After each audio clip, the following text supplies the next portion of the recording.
राम राम मित्रांनो, राजमंगल स्टोरीजमध्ये तुम्हा सर्वांचं मनापासून स्वागत. मित्रांनो, गेल्या एपिसोडमध्ये आपण पाहिलं गणपतराव गुलाबरावाकडून वचन घेऊन गुरुदक्षिणा मागतात. आता गुलाबराव काय गुरुदक्षिणा देतो ते पाहूयात ह्या एपिसोडमध्ये. आपल्या आज्याने गुरुदक्षिणा मागताच गुलाबराव आपले कपडे अंगावर चढून काहीच न बोलता थेट घराकडे निघतो. तेव्हा गणपतराव गुलाबरावाचा हात धरतात आणि म्हणतात, गुलाब्या, मला पैसे नको रे, फक्त तुझ्या आजीच्या हातचं भरीत आणि भाकर घेऊन ये. माझा राजा भर जवानीत गेल्यामुळे माझं आणि माझ्या राजाचं श्राद्ध पण कोणी घातलं नाही र.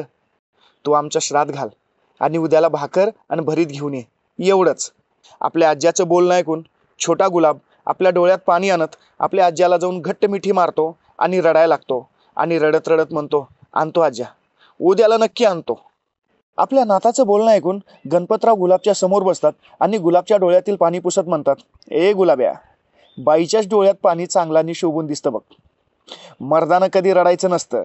अरे मर्द आहेस तू, मर्दानं फक्त लढायचं असतं.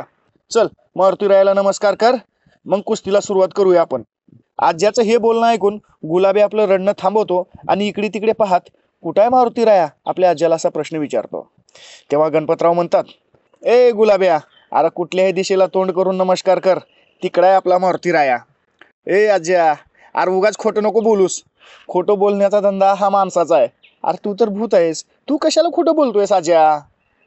तेव्हा गणपतराव म्हणतात, अरे गुलाब्या, आकाश पाताळ वारा पाऊस जमीन माती फुलं दगड दोंडे कणात कणात मारुती राया रे. तू फक्त एकदा मनाचे डोळे तर उघड, बघ कसा दिसतोय तुला माझा मारुती राया. आज्याचं हे बोलणं ऐकून छोटा गुलाबराव म्हणतात, ए आज्या, अरे आजी म्हणते कणात कणात तर विष्णू देव आहे, मग मारुती राया कसा असेल कणाकणात. तेव्हा गणपतराव म्हणतात, ए गुलाब्या, राम विष्णू मारुती महादेव लक्ष्मी पार्वती सरस्वती ब्रह्मा कृष्ण हे सगळे एकच आहेत रे, यांच्यात भेद नाही, तत्व एकच. जसं सोन्यापासून नाकातलं बनतं, गळ्यातलं बनतं, कानातलं बनतं, हातातली अंगठी बनते, तत्व एकच ना, सोनं. पण आभूषण वेगवेगळे, यांच्यात भेद नाही. अर्जुनाला कृष्णाने काय सांगितलं, हे अर्जुना, राम ही मीच आहे, कृष्ण ही मीच, महादेव ही मीच, विष्णू ही मीच, सर्व काही मीच आहे बघ. मारणारा भी मी, मरणारा भी मी, त्यामुळे देवात भेद नाही, सर्व काही तोच. गुलाबला आज्याचं म्हणणं पटतं आणि गुलाब म्हणतो, आज्या, मग माझ्यात बी देव असेल का.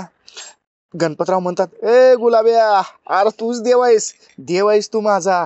चल आता उद्या येताना भरीतून भाकर घेऊन ये. आणतो आज्या, नक्की आणतो, म्हणत गुलाबराव आपल्या समोर बसलेल्या आपल्या आज्याला कडकडून मिठी मारतो. आणि मग काय, गुलाबरावाची कुस्तीची ट्रेनिंग सुरू होते. हळूहळू दिवस उघडायला लागतो.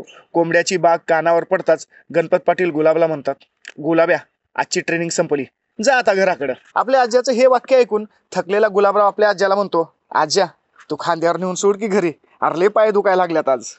गुलाबचं हे वाक्य तोंडातून बाहेर पडताच गणपतराव लगेच गुलाबला आपल्या खांद्यावर उचलून घेतात आणि म्हणतात, गुलाब्या, न मागताच आज तुला अंगा खांद्यावर खेळायची इच्छा पूर्ण केली बघ तू माझी. तुला रोज खांद्यावर बसून आणत जाईन आणि रोज खांद्यावर बसून नेऊन सोडत जाईन बघ. दोघंही बोलत बोलत गुलाबच्या दाराजवळ येतात. गणपतराव गुलाबला खाली उतरवतात आणि गुलाब घरामध्ये निघतो. तोच गणपतराव गुलाबला पुन्हा एकदा आठवण करून देतात, गुलाब्या, उद्याला आणशील ना भाकरण भरीत.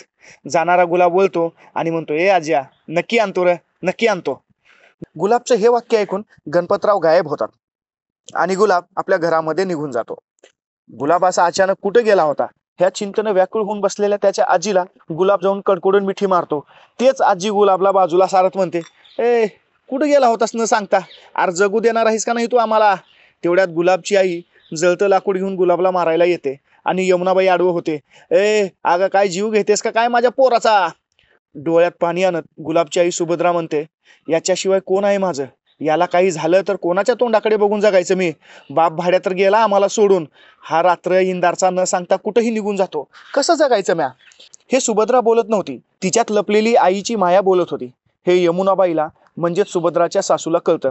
यमुनाबाई सुभद्राचे डोळे पुसत म्हणते, ए अगं मी आहे की, मी जिवंत असेपर्यंत कशाची कमी पडू देणार नाही तुला आणि माझ्या गुलाब्याला. आणि ए कडू गुलाब्या, न सांगता कुठं जायचं नाही बघ तू. म्हणताच गुलाब म्हणतो, हो आजी, म्हणत गुलाब जाऊन आपल्या आईला कडकडून मिठी मारतो. हातातील लाकूड खाली टाकत गुलाबला घट्ट आवळत सुभद्रा म्हणते, गुलाब्या, तूच आहेस र माझा, तुझ्याशिवाय कोण नाही बघ मला. हे वाक्य सुभद्रा म्हणताच सुभद्राच्या डोळ्यातील साचलेलं पाणी वाट शोधत डोळ्यातून बाहेर पडतं. आईची मिठी सोडून गुलाब्या तुम्हाला न सांगता कुठं जाणार नाही म्हणत आपल्या आजीजवळ जातो आणि हळूच, आजी मला भाकरन भरीत करून दे, लय भूक लागली आज. कधीच भरीतन भाकर न खाणारा गुलाब आज कसं काय भरीतन भाकर मागितला हा प्रश्न यमुनाबाईला लगेच पडतो. आणि यमुनाबाई गुलाबला आपल्या मांडीवर बसवत म्हणते, गुलाब्या तुला तर भरताचा वास पण सहन होत नाही, मग भरीत का मागतोयस? गुलाब म्हणतो, आजे आता भरीत लय आवडायला लागले मला, आज भरीत आणि भाकरच कर. एवढं बोलून गुलाबराव जाऊन बाजावर पडतो. यमुनाबाई आणि सुभद्रा एकमेकीकडे पाहतात आणि त्या दोघे जाऊन गुलाबच्या जवळ बसतात.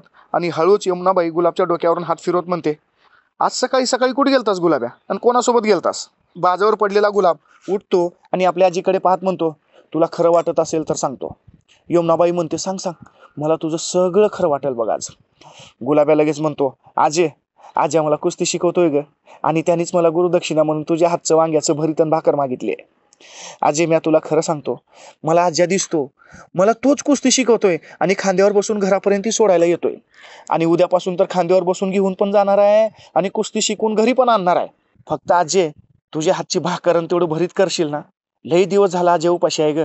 यमुनाबाई गुलाबचं हे वाक्य ऐकून रडायला लागते. रडत रडत आपल्या सुनेला कडकडून मिठी मारते. यमुनाबाईला खरंच गुलाबच्या बोलण्यावर विश्वास बसला का? यमुनाबाई वांग्याचं भरीत आणि भाकर गुलाबला करून देईल का? तर हे सगळं आपण पाहूयात पुढच्या एपिसोडमध्ये. तर मित्रांनो, चॅनलला लाईक करा, शेअर करा आणि सबस्क्राईब करा. थँक्यू सो मच मित्रांनो, थँक्यू सो मच.